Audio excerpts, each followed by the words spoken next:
Hello, how are you? Today I'm going to be reading in English for you. It's been a long week, it's been a difficult week, it's been a long year, it's been a difficult year, and I just needed some time to relax and lose myself in the beauty of words. So that's what I'm going to do now, so I'm inviting you to join me doing just that, taking some time to sit back and relax and allow yourself to be embraced by the beauty of words. I'm reading you a story called Mrs. Fox, and it's from this book by Sarah Hall. The book is called Madame Zero. It's from 2017, and the story is Mrs. Fox by Sarah Hall. That he loves his wife is unquestionable. All day at work, he looks forward to seeing her. On the train home, he reads, glancing up at the stations of commuter towns, land steel under construction, slabs of mineral-looking earth and pluming clouds. He imagines her robe falling as she steps across the bedroom. Usually he arrives first, while she drives back from her office. He pours a drink and reclines on the sofa. When the front door opens, he rouses.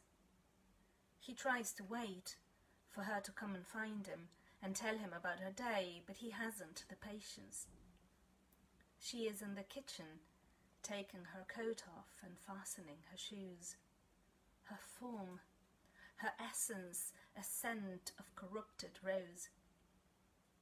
"Hello, darling," she says. The shape of her eyes, almost Persian, though she is English. Her waist and hips in the blue skirt. He watches her move to the sink, to the table, to the chair where she sits, slowly, with a woman's grace. Under the hollow of her throat, below the collar of her blouse, is a dribble of fine gold, a chain on which hangs her wedding ring. "Hello, you." He bends to kiss her, his hands in his pockets. Such simple pleasure. She is his to kiss. He or she cooks. This is the modern world. Both of them are capable, both busy. They eat dinner, sometimes they drink wine. They talk or listen to music, nothing in particular. There are no children yet. Later, they move upstairs and prepare for bed. He washes his face, urinates. He likes to leave the day on his body. He wears nothing to sleep in. Neither does his wife, but she has showered. Her hair is damp, darkened to wheat. Her skin is incredibly soft. There is no corrugation on her rump. Her pubic hair is harsh when it dries. It crackles against his palm, contrasts strangely with what's inside. A mystery he wants to solve every night. There are positions they favour, that feel and make them appear unusual to each other. The trick is to remain slightly detached. The trick is to be able to bite, to speak in a voice not your own. Afterwards, she goes to the bathroom, attends to herself, and comes back to bed. His sleep is blissful, dreamless. Of course, this is not the truth. No man is entirely contented. He has stray erotic thoughts and irritations. She is slow to pay her bills. She is messy in the bathroom. He picks up bundles of wet towels every day. Occasionally he uses pornography if he is away for work. He fantasizes about other women, some of whom look like old girlfriends, some like his wife. If a woman at work or on the train arouses him, he wonders about the alternative, a replacement. But in the wake of these moments, he suffers vertiginous fear, imagines losing her, and he understands what she means. It is its absence which defines the importance of a thing. And what of this wife? She is in part unknowable, as all clever women are. The marrow is adaptable, which is not to say she is guileful, just that she will survive, only once she has been unfaithful. She is desirable, but to elicit adoration there must be more than sexual qualities. Something in her childhood has made her withheld. She makes no romantic claims, does not require reassurance, and he adores her because of the lack. The one who loves less is always loved more. After she has cleaned herself and joined him in the bed, she dreams subterranean dreams of forests, dark corridors and burrows, roots and earth. In her purse, alongside the makeup and money, is a small purple ball. A useless item, but she keeps it. Who can say why? She is called Sophia. The house is modern, in a town in the corona of a city.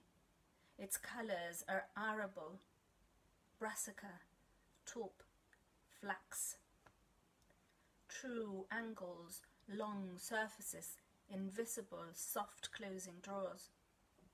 The mortgage is large. They have invested in bricks, in the concept of home.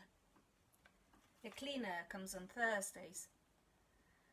There are similar houses nearby, newly built along the edgelands in the lesser countryside, what was once heath.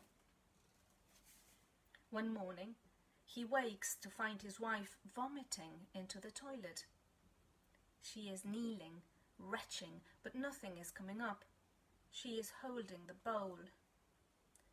As she leans forward, the notches in her spine rise against the flesh of her back.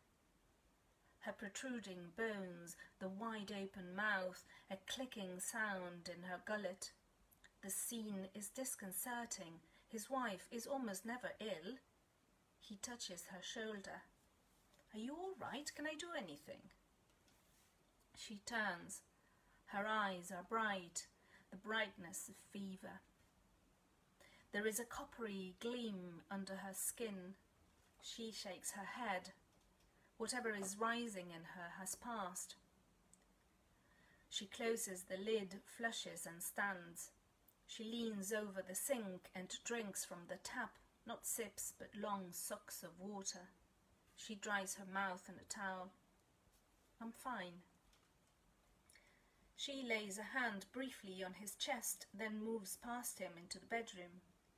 She begins to dress, zips up her skirt, fits her heels into the backs of her shoes. "I won't have breakfast. I'll get something later. See you tonight." She kisses him goodbye. Her breath is slightly sour. He hears the front door slam and the car engine start. His wife has a strong constitution. She does not often take to her bed. In the year they met, she had some kind of mass removed, through an opened abdomen. She got up and walked the hospital corridors the same day. He goes into the kitchen and cooks an egg. Then he too leaves for work. Later, he will wonder, and through the day he worries. But that evening, when they return to the house, will herald only good things. She seems well again, radiant even, having signed a new contract at work for the sale of a block of satellite offices. The greenish hue to her skin is gone. Her hair is undone and all about her shoulders. She pulls him forward by his tie. "Thank you for being so sweet this morning." They kiss. He feels relief, but over what he's not sure. He untucks her blouse, slips his fingers under the waistband of the skirt. She indicates her willingness. They move upstairs and reduce each other to nakedness. He bends before her. A wide badge of hair, undepilated, spreads at the top of her thighs. The taste reminds him of the river. They take longer than usual. He is strung between immense climactic pleasure and delay. She does not come, but she is ardent. Finally, he cannot hold back.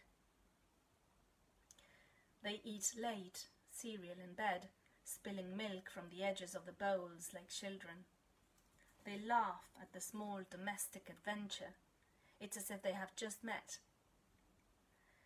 Tomorrow is the weekend, when time becomes luxurious, but his wife does not sleep late, as she usually would. When he wakes, she is already up in the bathroom. There is a sound of running water, and under its flow another sound, the low cry of someone expressing injury, a burn or a cut, a cry like a bird but wider of throat. Once, twice he hears it. Is she sick again? He knocks on the door. "Sophia?" She doesn't answer. She's a private woman. This is her business. Perhaps she is fighting a flu. He goes to the kitchen to make coffee.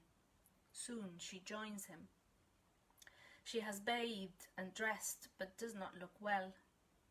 Her face is pinched, dark around the eye sockets, markedly so, and as if an overnight gontering has taken place. "Oh, poor you," he says. "What would you like to do today?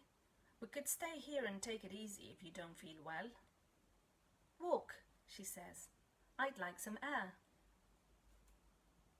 He makes toast for her, but she takes only a bite or two.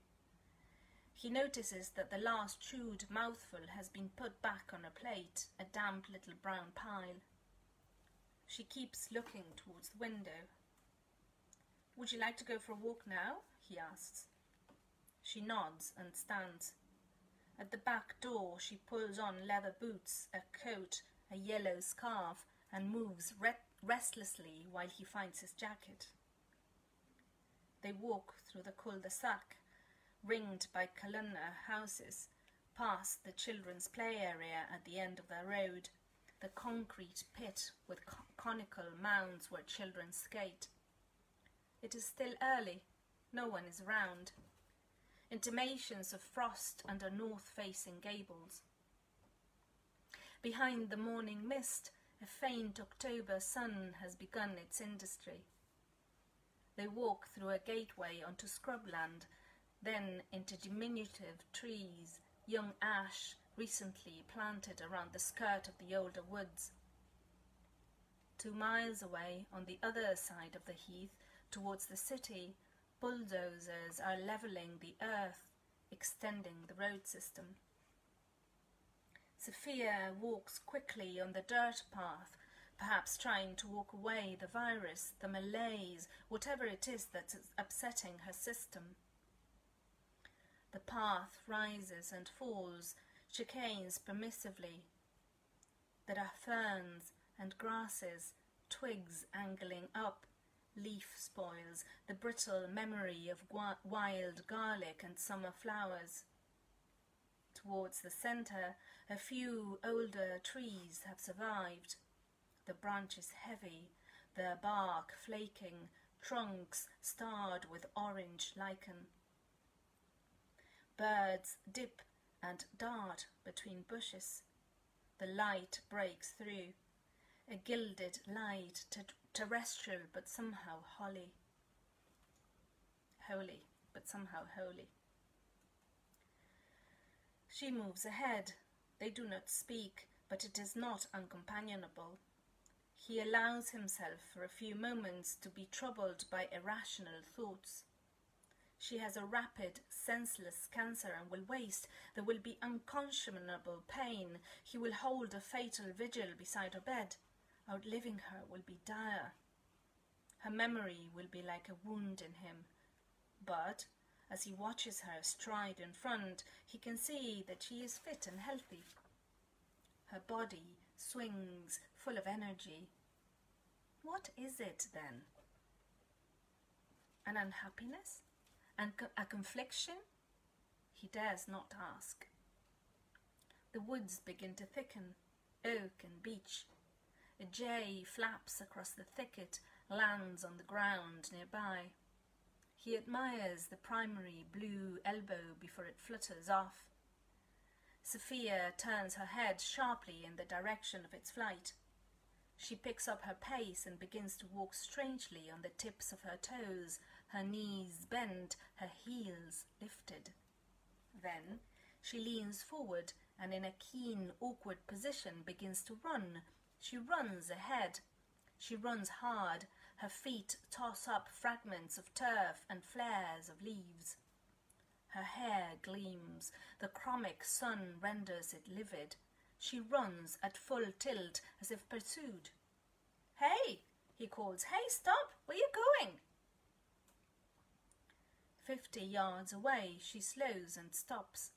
She crouches on the path and he hurries after her, her body twitching in an effort to remain still. He catches up. "What was all that about, darling?" She turns her head and smiles. Something is wrong with her face.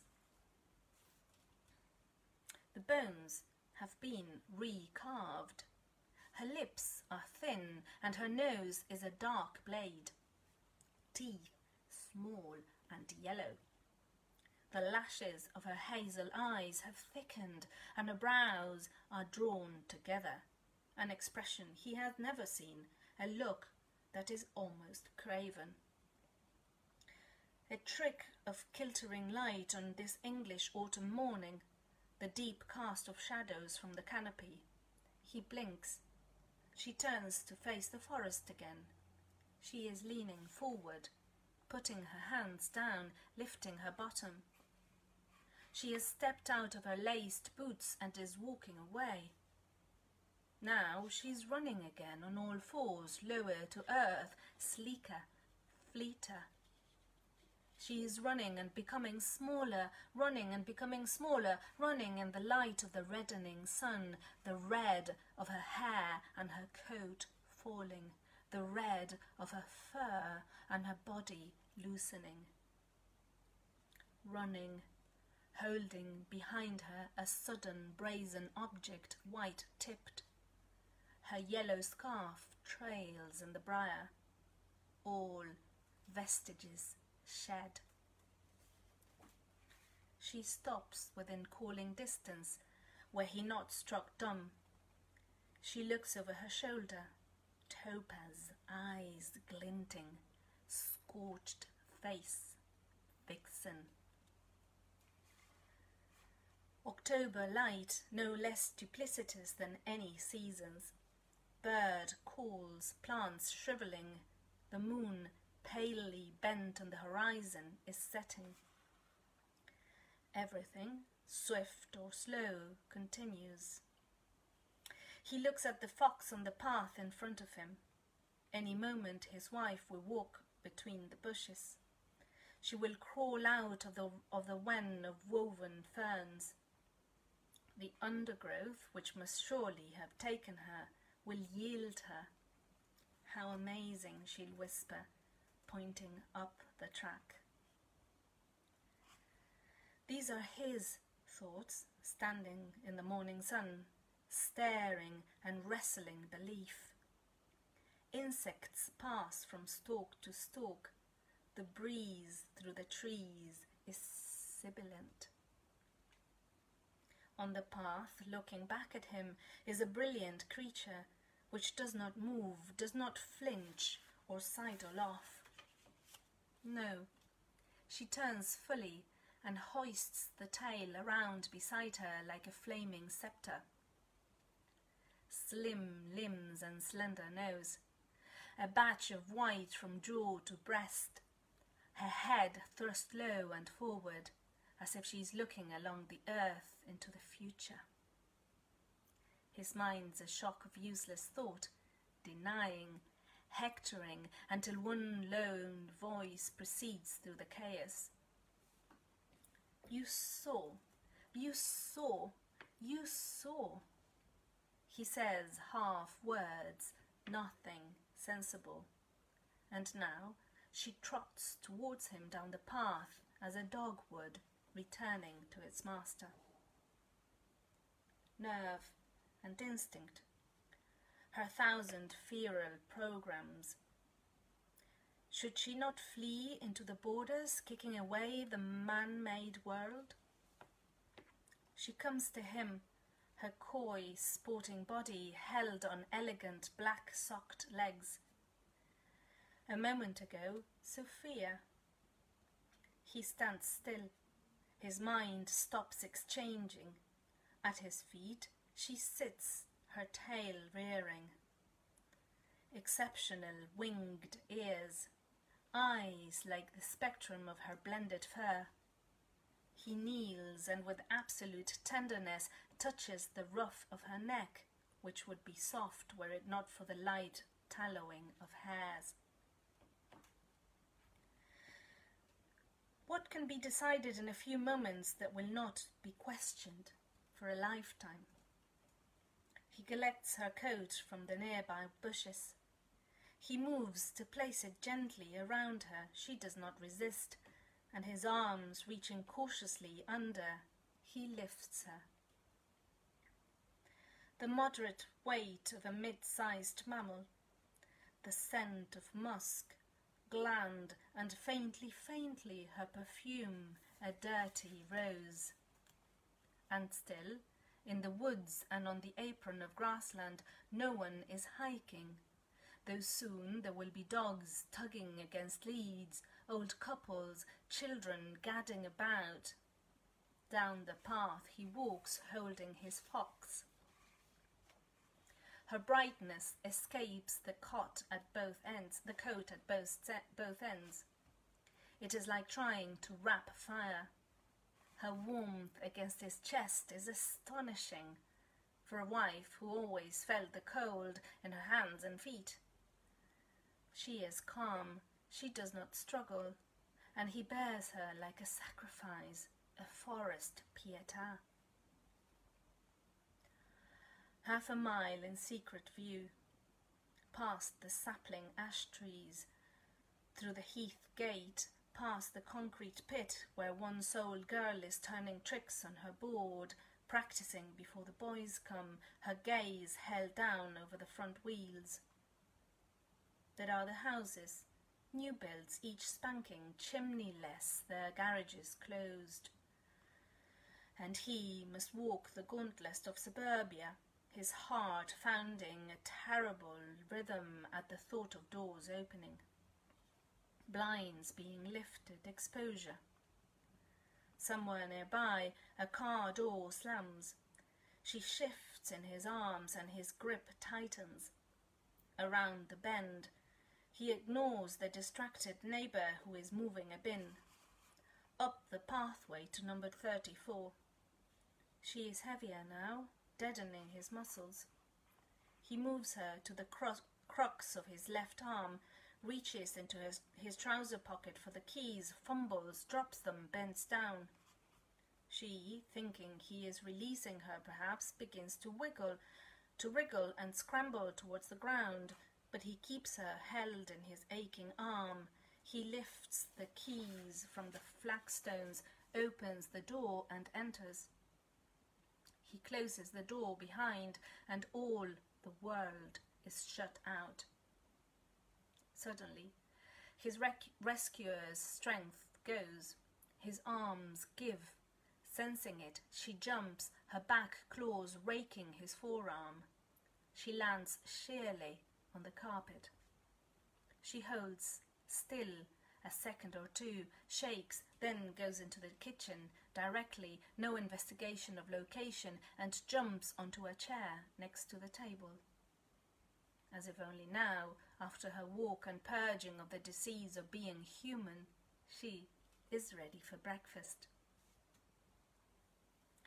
These first hours with his new wife pass, not in wonderment nor in confusion or fugue, but in a kind of acute discerning.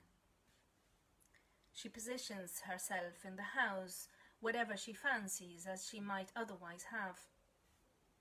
He follows, making sure she has not vanished, making sure he is conscious. The spectacular evidence remains. He is able to approach. He is able to touch the back of her head under the slim, almost bearded jaw, even the pads of her paws, which are so sensitive her flesh quivers. Like a curious lover, he studies her form. The remarkable pelt forged as if in a crucible of ruddy, ingenious landscapes. The claws that have left long angry scratches on his arm, crescent-shaped, blonde and black. The triangular, white-lined ears with tall, dark, guard hairs. The bend in her hind legs. The full, shapely thighs, similar in a way to a woman squatting. He studies sections, details. Her eyes, up close, are the colour of the Edwardian citrine brooch he bought her for her birthday. He speaks quietly, says things she might want to hear, consolations. I am sorry, it will all be all right. The day is lost, for much of it she sleeps. She sleeps curled on the floor. Her ribs palpitate. As dusk arrives, he tries to eat but can't. He picks her up and carries her to the bed. She repositions and closes her eyes again. Gently, he lies down next to her. He puts a hand to her side where she is reddest. The texture of her belly is smooth and delicate, like scar tissue. Small, knobbed teats under the fur. Her smell is gamey, smoky, sexual. Sophia, he whispers, don't worry, though she's not, as far as he can tell, distressed. He closes his eyes. Sleep, the cure for all catastrophes, will bring relief, perhaps even reverse. When he wakes, there is the faint lunar bloom of streetlight in the bedroom, and she is gone. He starts up. He moves through the house desperately, like a man searching for a bomb. No dream could ever be so convincing. He rushes downstairs and at the bottom treads in something slightly crusted and yielding. Quickly, he searches on. He calls out her name, feeling ever more its falseness. She's standing on the kitchen table, an unmistakable silhouette cut from the wild. She is looking out of the French windows at the garden, the nocturnal world. She is seeing what alien sights? The Fresnel lenses of owls' eyes, luminous grassy trails, or bats blurting across the lawn. The grisly aroma of what he has trodden in rises to his nose. He wipes his foot on the carpet. He sits at the table and puts his head in his hands. She watches the garden. Sunday. Monday. He fields phone calls from his and her places of work. He manages to lie convincingly, asks for personal leave. There is no milk. He drinks black tea. He eats cold soup, a stump of staling bread. He puts down bowls of water on the kitchen floor, but either she does not like the purity or the chlorine. He sits for hours, thinking, silent. Every time he speaks, he feels the stupidity of words. What has happened? Why? He's not able to unlock anything reasonable in his mind. She's in the house, a bright mass, a beautiful, being. But he feels increasingly alone. He does not let her out, cruel as it seems, though she pays particular attention to the doors and vents where small draughts of outside air can be felt and smelled. He watches her sniffing the seal, gently clawing the frame. If this does not pass, he thinks, he will take himself to the doctor or her to the veterinary. One of them will discover the truth, the contraspective madness. But then how can he? The sound of a key in the front door startles him. He has been lying naked on the bedroom floor while she patrols. It is Esme, the cleaner. It is Thursday, 9 a.m. He pulls on a robe, dashes down the stairs and catches her just as she is coming into the hallway, dropping her bag on the floor, the door gaping open behind her. "No!" he shouts. "Go! Go away! You have to go!" He puts a hand on her shoulder and begins to maneuver her backwards towards the door. She gasps in shock at such treatment. Her employer is never home when she cleans. All she knows of him is the money he leaves on the table, the addressed letters she moves from doormat to counter, and it's his wife who speaks to her on the phone. She barely recognizes him, and for a moment mistakes him for an intruder. What? What? Take your hands off! She's alarmed, he can see, at the blockade, at being handled by a dishevelled and dressed man. He gathers his wits, releases her arm. "Don't clean this week, Esme. We have a terrible bug. It's very contagious. I don't want to risk you getting it." He is pale, a little crazed, but does not look ill. "Sophia has it?" "Yes, she does." "Does she need anything? I can go to the pharmacy. I'm taking care of her. Thank you, please." He gestures for her to leave. Rooted, Esme picks up her bag and steps away. He closes the door behind her, moves to the hall window and watches. She glances up at the bedroom, frowns, walks to her little blue car, gets in and drives away.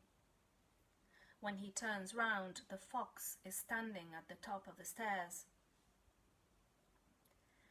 Later that day, tense with anxiety, he leaves the house and goes to the library. He researches the world of madness. Folie à deux, impostor delusion, Cotard, Capgras, Madame Zero, mindness and the self's relations. But is it she or he who's lost it? Then transmogrification, fables.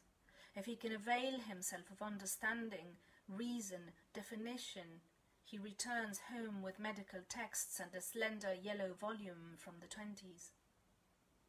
There is little correlation to myth.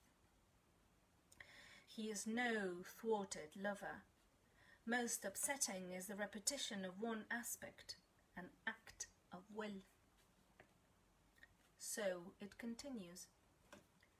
He enters a room and at first does not notice that she is up on top of the cabinet, on the windowsill, in the sliding food rack, which he has left open. Her poise so still she is entirely missable, the way all wild things are, until the rustic outline comes into focus. The surprise of seeing her every time in proximity, a thing from another realm that he has brought home. She sleeps neatly in a circle, tail tucked under her chin. not on the bed where he keeps trying to put her, but on a chair seat in the corner of the utility room. The house is warm, but she makes the most of extra heat wherever she can find it. The seat he has just vacated are under the boiler. He cleans away the black twisted scat that he finds almost odourless now, tries not to be disgusted. If we were old, he tells himself, if I were her carer. He leaves plates of food on the floor, milk, soaked bread, cooked chicken, inoffensive dishes which he investigates, tries, but does not finish. Instead, she looks up at him, her brows steepling, haughty, unsatisfied. Part of his brain will not translate what she wants, that she must have it raw. Her eyes flicker after birds in the garden. Even trapped behind glass, she calculates the metrics of the hunt. Hating the humiliation, he brings home a can of dog food, tips the jellied lump out onto a china dinner plate. She rejects it. He finds her licking her lips and trotting out of the kitchen. On the expensive slate floor is a dark patch of saliva. She has eaten something, a spider, perhaps. He cannot speak to her anymore. She doesn't understand, and his voice sounds ridiculous to his own ears, a cacophony. She will not tolerate being in the same room for long. She roams, sniffs at the back door. She wants what's outside. She's becoming restive, growling, but he knows he cannot let her go. What would become of her, and with her, his hope? He inches around the front door when he leaves and locks it behind, is careful when re-entering the house. He phones and tells the cleaning woman her services are no longer required. And he knows, in this terrible arrangement, it is he who is not adjusting. He who is failing their relationship. So he decides. He buys uncooked meat from the butcher, offal, and in a moment of bravado throws it onto the floor in front of her. She nips at a purple lobe, then walks away. Surely she's hungry. You are a fool, he tells himself. The next day he goes to a specialty shop and brings home a live bird, a pigeon. Its wings are clipped. He sets it on the floor where it hops and tries to lift. Within moments, she is beside it, crouching, lit with energy. He watches as she recoils and then pounces high, higher than she need in excitement or prowess, and comes down hard on the helpless, flurry thing. She bites its iridescent neck. She twists its head. She is like machinery, the snapping and clicking of her teeth. The lavender breast is opened. There are riches inside. He turns and leaves, feeling sickened. He is angry and ashamed that she could ever, even before this, be his pet. It cannot go on. The proof is everywhere. Musk on the door frames, stains on the carpet, downy feathers, and his unnatural longing which can never be resolved, nor intimacy converted, even as his mind nudges against the possibility. Whatever godly or conjugal test this is, he has certainly failed, he decides. He opens the utility door and leaves it standing wide. He sits outside with his back against the cold house wall. In the garden is a muddy, mushroomy smell, tawny November. Under the trees, Husks and hard fruits are furling and rotting. He waits. The pressure and temperature of the house changes. Scents enter, great free gusts of coppice and bonfire and heath and beyond the city's miasma. It doesn't take long. Her head and shoulders come through the doorway. She pauses, one front paw lifted and pointing, her jaws parted, the folded tongue lifting up. He stares straight ahead. He tells himself it is not a choice. He does not want her to leave, and yet he can no longer stand the lunacy, the impasse, his daily torment. Sophia has gone, he tells himself. She bolts, a long streak of russet down the lawn between the plum trees and up over the fence, the white tip flashing like an afterthought. He feels nothing. Not relief, not sorrow. That night he leaves the back door standing open, loves caveat. In the morning, there are slugs and silvery trails on the kitchen floor. Sodden leaves blown in, and the bin has been knocked over. The following night he shuts the door, though does not lock it. His dreams are anguished, involving machinery and dogs, his own brutality and blood. Winter. A little snow, which gives England an older, calmer appearance. She has not come back. He worries about the cold, what might become of her out there. There are distant nocturnal screams like a woman being forced. Are they hers? He checks the garden for signs, prints in the crisp skin of ice, her waist. The line, he tells, is one of simple separation. The neighbours do not ask further questions. A letter arrives from her place of work accepting termination of employment. All the while, the enormity of what has happened haunts him. The knowledge might send him insane, he thinks. One day he will take off his clothes and lie in the street and beat his head with his fists and laugh, as if choking. He will admit to killing her, beg for jail, though her body will never be found. He returns to work. He is polite and, to new workers in the office, sullen-seeming. Those who know him, those who met his wife, understand some vital spark has been extinguished.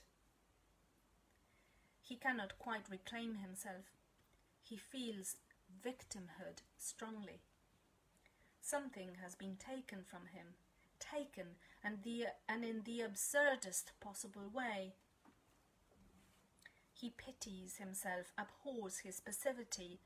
Could he not have done more? After a while, it dawns on him that she doesn't want to come back, that perhaps she did not want what she had. An act of will. Her clothes hang in the wardrobe until one morning, the mornings are always easier and more decisive, he gathers them up, folds them carefully and places them in bags. He goes through the contents of her purse. They offer nothing enlightening, not even her lipstick, a red hue women can rarely wear, or the small purple ball, too gnomic to interpret. But these intimate items he cannot throw away. He places them in a bottom drawer. Enough, he thinks. He tries to forget. He tries to masturbate. He thinks of others, of partial, depersonalized images, obscenities. He concentrates, but release will not come. Instead, he weeps. A week later, close to Christmas, he begins to walk on the heath again. That molted protean place which he has for months avoided. He walks at first light, when the paths are deserted and the low red sun glimmers between bare twigs. He is not looking. He is not looking, and yet he feels keenly aware of this old colloquial tract of land, with its debris of nature, hemmed in by roads and houses, laid away by bulldozers.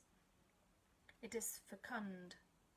It is rife with a minority of life forms, black birds and the stark arboretum, larval-looking and half-staged in the uppermost branches. The dead grass rustling, a flash of wing or leg. Sometimes he sits for a while, his collar turned up, his gloveless hands on the fallen trunk, whose sap is hard and radiant. His breath clouds the air. He is here, now. He would give himself, except there is no contract being offered.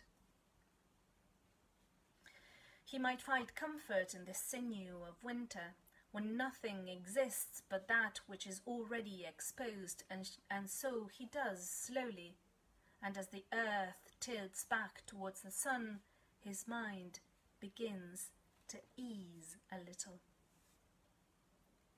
To be comfortable inside one's sadness is not valueless. This too will pass. All things tend toward transience, mutability. It is in such mindful moments, when everything is both held and released, that revelation occurs.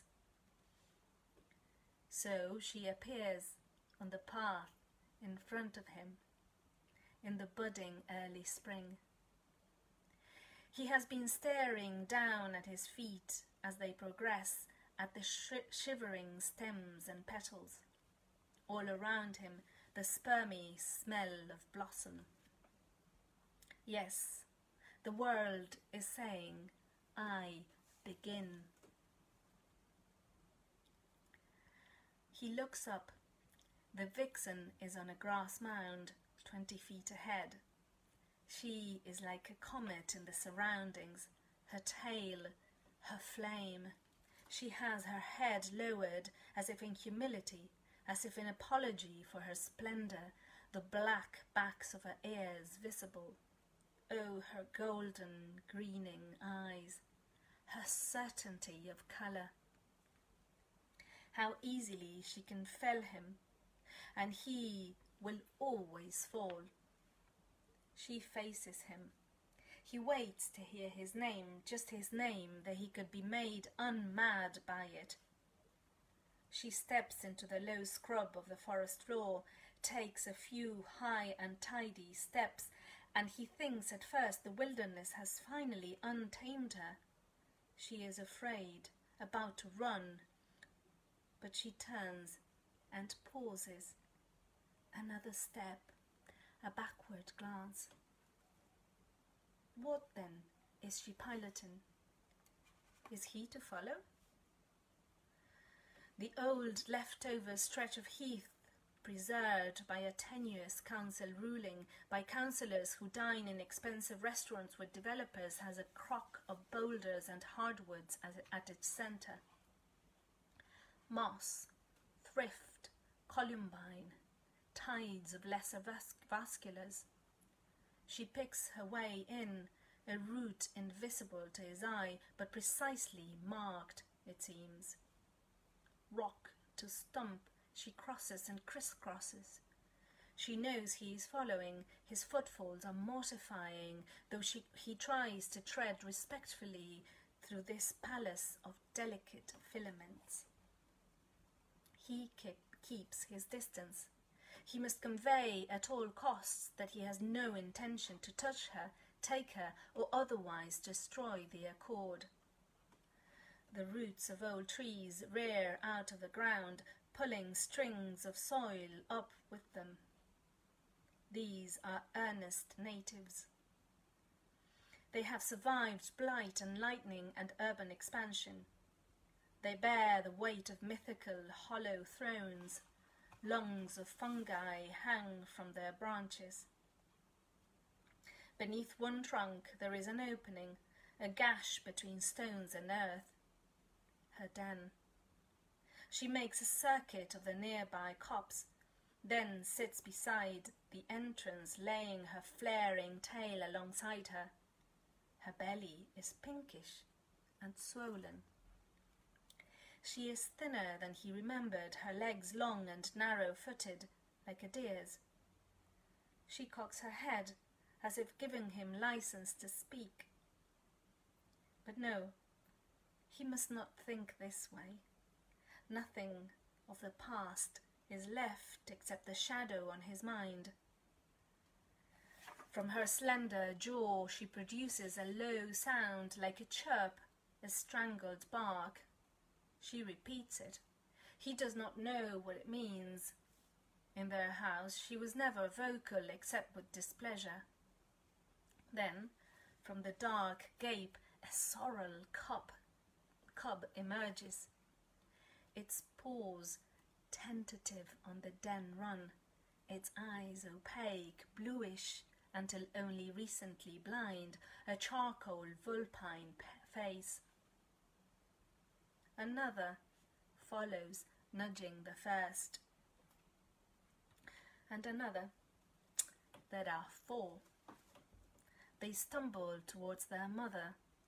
They fit to her abdomen, scrambling for position, stepping on and over each other. As she feeds them, her eyes blink closed sensually. Then she stares at him. Privy to this, no man could be ready. Not at home, sculling the delivery within the bloody sheets, nor in the theatre gown, standing behind a screen as the surgeon extracts the child. The lovely sting in him. They must be his. He crouches slowly. She is thrilled to the task, but not impatient. Before they are done, she nudges the cubs away. They nose against each other. They rock vulnerably on their paws, licking the beads of milk from each other. A great inspirational feeling lets loose in him. He has sweeping masculine thoughts. He understands his duty. He swears silent oaths to himself and to her that he will guard this secret protectorate. Then, that he will forgo all else. He will, if it comes to it, lie down in front of any digger before it levels his shrine. The cubs remain above ground a moment longer. They play in silence, programmed to safe mutism while she watches. They have her full attention. Their coats are dirty, sandy camouflage, but nothing will be left to chance. She curtails their crash. One by one, she lifts them by their scruffs towards the hole, sends them back inside, and then, without hesitating, disappears after. As he leaves, he memorizes the way. The den is not far from the path, as he thought. Dogs off their leads will detect their secretions, but it is secluded, lost behind a sward of bracken. She knows. His head is full of gold as he walks home. He allows himself the temporary glow of pride, and then relinquishes it. He has no role except as guest. The truth is their survival is beyond his control. He does not return every day, but once a week makes an early foray into the woods. He approaches respectfully, remains at a distance, a watcher, estranged. He never catches them out, but must wait for an appearance. They materialize from the ground, from the undergrowth, an oak stump. If they know him, they show no indication. Past a look or two, their eyes eerie and hazelish. They pay him no heed. The mother has sanctioned his presence, that is all. The exclusion is gently painful, but it is enough to see them, to watch them grow. And how rapidly they grow. The dark of their faces shrinks to 2 smuts either side of their noses. The orange fur begins to smoulder. Their ears become disproportionate.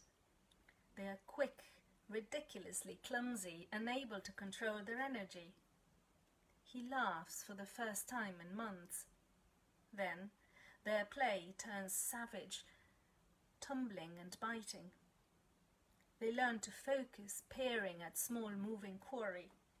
They stalk, chew beetles, snap at airborne insects while their mother lies in the grass, exhausted by them. She brings them fresh carcasses, which they tug at, shaking their heads, twisting off strips of carrion. And still she feeds them her milk, though they are 2/3 her size, and he can see the discomfort of her being emptied of manufacturing and lending nutrients. Sometimes she looks at him as if waiting for his decision. He is a man with 2 lives.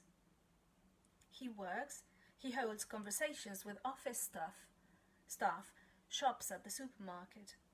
He turns down dates but seems contented, and his colleagues wonder if he has, without declaration, moved on. Esme is re-employed. Though she is sad, Sophia Garnett has left her husband and suspects injustice against her to be the cause, whatever that might be.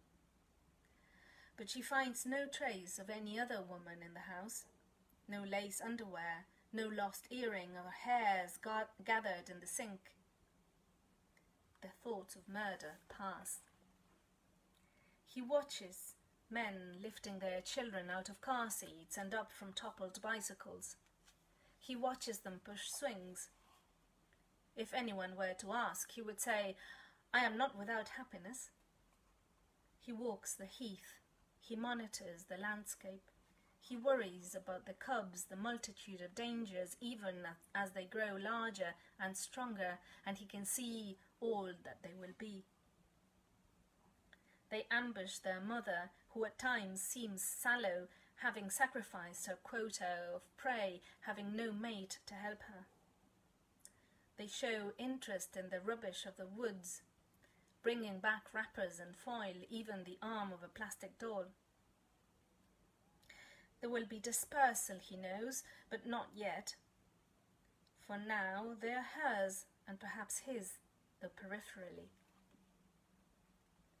One day an idea strikes him. He goes to the den site. They're not there, but he doesn't linger. He takes from his pocket the little purple ball Sophia used to keep in her purse. He places it by the entrance. The next time he comes, it has vanished. He looks around until he finds it lying under a thorn bush nearby. He picks it up. There are teeth marks on its surface, scratches, signs of play.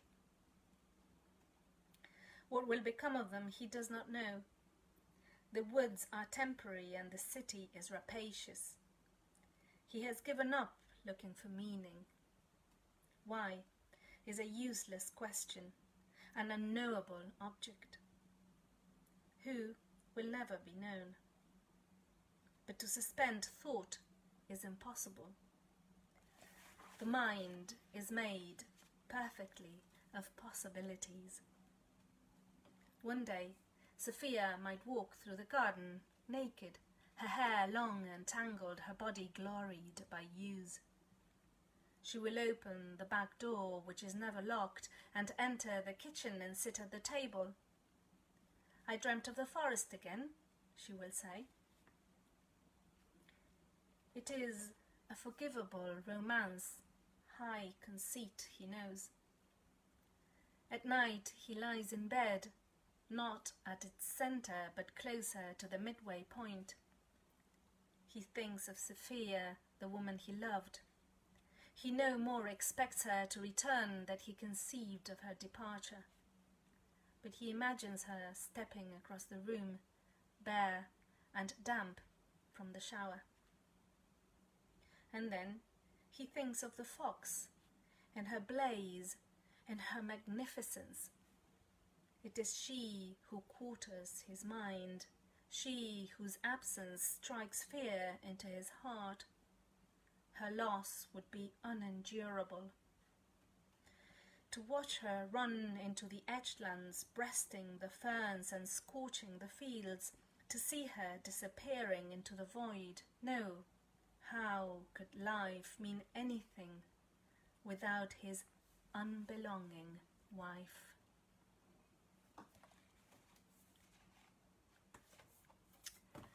That was the beautiful, beautiful Mrs. Fox by Sarah Hall from Madame Zero, a book from 2017. I hope you've enjoyed the reading. I have certainly enjoyed this reading very much. I love the description of the colours and the blending of the fox with nature. It's so beautiful. And I also like the perplexity at the centre of this story. That is what we are going to be talking about this evening in a special Narratives of Change bibliotherapy session that is being held at 6 p.m. Buenos Aires time. It's a workshop that has been organized in such a way that is good for people in Buenos Aires and being hosted very kindly by Estela Meije at El Taller de Inglés from Buenos Aires. The time is favorable for South America. I hope you will join us. There's still time to register and join. We're going to be discussing this story, or in fact we're going to be asking ourselves and sharing ideas and perplexities about change. How do we relate to change? How do we relate to change which brings a new reality that had been unimaginable, inconceivable? So that's what we're going to be sharing this evening. It would be lovely if you join us. Do let me know if you'd like to join this evening. Thank you very much for listening, and hopefully see you next time.